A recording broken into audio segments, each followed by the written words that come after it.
Good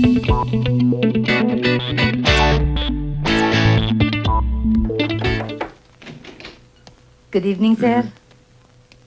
Arman? Kanina pa tumatawag si Eric. May usapan yata kayong kakain sa labas. Bakit nandito ka na? Sumabit ako eh. Paano ka sumabit? Nasira yung clutch ng kotse ko. Naghanap pa nga ako ng mekaniko eh. Kumain ka na ba?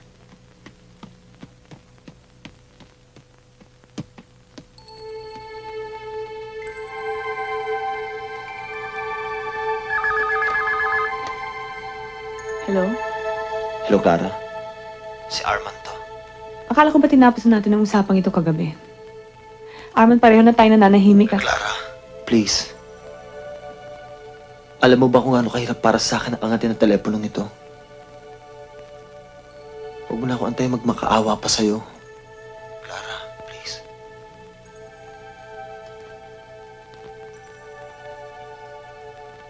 Ganun pa rin ang kwento. Para tayo mga gago. Nung una, akong nagtatago. Ngayon naman ikaw. Nagkikita tayo sa dilim. Dala lamang ng pagkakataon. Kaya nga ba, kahibangan itong ginagawa natin eh. Clara, kailangan kita. Ilang beses ko na rin narinig yan, maski sa'yo. Pero anong ginawa mo? Nagulat ako noon. Hindi ako nakapag-isip. At ngayon na nakapag-isip-isip ka na, babalikan mo ko? Ano ka, Arman? May asawa ka na. May asawa rin si Ramon. Sinabi ko na sa'yo kagabi, hindi na ako paarkila. At hindi na rin ako papasok sa kahit na anong laban na alam kong ako ang talo. Iuwi mo na ako. Napagbigyan na kita. Halika nga rito. Pagkatapos sasabihin mo hindi ka sinungaling. Marap ka. Marap ka.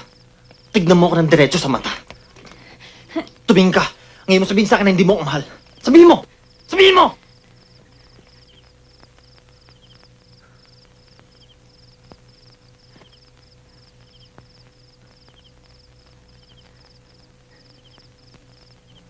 Bakit mo ba ako pinahihirapan ng ganito?